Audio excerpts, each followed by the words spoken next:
Նմանը նմանին է գտնում, ասացվածքն ունեն աշխարհի գրեթե բոլոր ժողովուրդները, ճշմարիտ է, համոզվեցին կրկին։ Տեսարանը Ալիև-Լուկաշենկո տանդեմի գործողության հետևանքն է։ Պատահական չէ, աշխարհի բոլոր իրավապաշտպան կառույցների զեկույցներում Ադրբեջանն ու Բելարուսը հարևան են, վերջին տեղերում, խոսքի ու ընդհանրապես բոլոր ազատությունների, մարդու իրավունքների առումով։ Я сейчас буду встречаться с президентом Азербайджана. Это значит, что остаток моего дня сегодня будет скверным. Բլոգեր Ալեքսանդր Լապշինն արդեն տեղափոխվել է Ադրբեջանի արդարադատության նախարարության քրեակատարողական ծառայության Քյուրդահանում գտնվող քննչական մեկուսարան։ Աշխարհը դեռ լռում է։ Հայկական պետությունների արձագանքը չուշացավ։ Լապշինի հետապնդումը Ադրբեջան նրա արտանձնումը խոսքի ազատության եւ ազատ տեղաշարժի, մարդու հիմնարար իրավունքների կոպտագույն ոտնահարում է, որը կրկին ի ցույց է դնում բռնապետության եւ ժողովրդավարության միջև առկա խոր անդունդը, հայտարարեց Հայաստանի արտգործնախարարության խոսնակը։ Միանշանակ է, որ քաղաքական, հասարակական, մշակութային գործիչների, լրագրողների, զբոսաշրջիկների հոսքը Արցախ չի կանգնելու, այլ բազմապատկվելու է։ Բելարուսական իշխանությունները ցուցադրում են, որ քաղաքական շահերը վեր են դասում ժողովրդավարական նորմերից, ասված է Արցախի հանրապետության արտգործնախարարության մեկնաբանության մեջ։ Ոչ միայն հանդիսանում է Ադրբեջանի կողմից իրականացվող օտարերկրյա քաղաքացիների նահաբեկելու քաղաքականության ակնհայտ աջակցության դրսևորում, այլև ազատ տեղաշարժի եւ խոսքի ազատության հիմնարար իրավունքների կոպիտ ոտնահարում։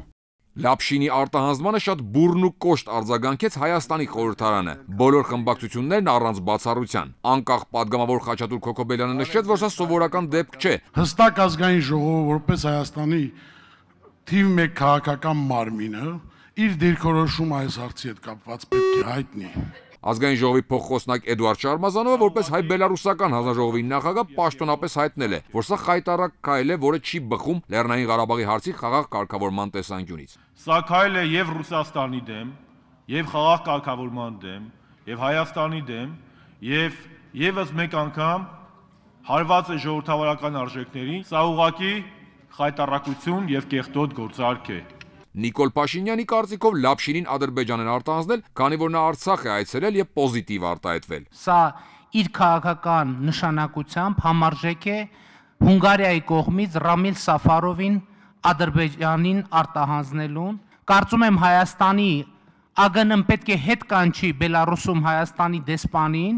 եւ դիվանագիտական եւ քաղաքական ամենակոշտ հակազդեցության միջոցները ձեռնարկի։ Հանրապետական Սամվել Ֆարմանյանը նշեց, որ ուղերձն ուղղված է մշակույթի եւ քաղաքական գործիչներին, որպեսզի Արցախ չայցելեն։ Անգամ Ստալինի նման բռնապետին չի հաջողվել իր երկրի քաղաքացիներին, հպատակներին ստիպել մտածել այնպես, ինչպես ինքն է ցանկացել, եւ դա վստահաբար չի հաջողվելու ոչ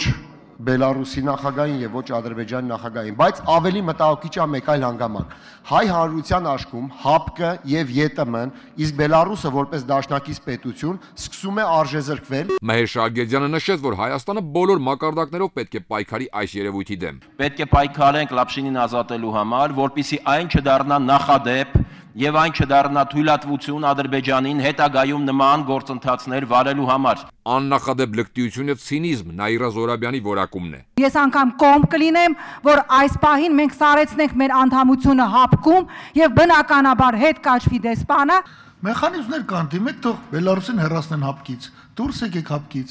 ԵՏՄ-ից գնացեք, Սարգսյան Տիգրանին հետ կանչեք, Կարինե Մինասյանի հետ։ Թևան Պողոսյանն առաջարկեց արտահերթ լսումներ կազմակերպել։ Եվ հրավիրենք արտաքին գործերի նախարարին, պաշտպանության նախարարին եւ չգիտեմ բոլոր մնացած համապատասխան ինստիտուտների ներկայացուցիչներին այստեղ մի խումբ հարցեր քննարկել։ Լապշինը դա ընդամենը մեկ դեպքն է։ Ուկրաինայում Արցախյան ապրանքների շուկան ներս չթողելը երկրորդ դեպքը։ Խորհրդանի նախագահ Գալուս Սահակյանի կարծիքով ավելի լուրջ քայլեր են պետք, քան ազգային ժողովի հայտարարությունը։ Ես կարծում եմ ավելի լուրջ մտայնություններ են պետք եւ գտնում եմ, որ դա այդպես սովորական խնդիր չէ եւ կարծում եմ առաջիկայում որոշակի ուղերձներ կլինեն նաեւ այդ ուղղությամբ։ Հերմինե Նաղդալյանը միացավ բոլոր կարծիքներին ու նկատեց, որ ԵԽԽՎ վերջին ձմեռային նստաշրջանի ժամանակ հայկական պատվիրակությունը մի շարք առիթներով օգտագործելու հնչեցրել է այս խնդիրը։ Այս խնդիրները բարձրացրել ենք նաեւ Բելարուսի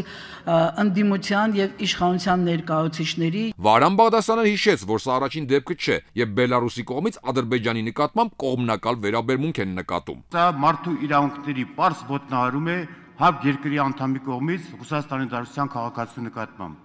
Մենք չպետք է հարց բարձրացնենք, որ Հայաստանը դադարեցնի ՀԱԲ-ի անդամակցությունը, այլ պետք է հարց բարձրացնենք, որպեսզի Բելարուսը դադարեցնի անդամակցությունը ՀԱԲ-ին։ Աղվան Վարդանյանն այլ առաջարկ ուներ։ Շատ ավելի գործնական կլինի, կարծում եմ, որ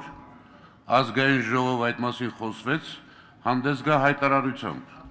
Հանձնարարենք արտաքին հարաբերությունների հանձնաժողովին մշակել հայտարարության տեքստ, որը մենք վաղ առավոտյան քվեարկենք։ Օրվա ընթացքում Հայաստանում Բելարուսի դեսպանատան դիմաց բողոքի ակցիա էր նախատեսվում։ Արկադի Գրիգորյան, Կարեն Թադևոսյան, այսօր։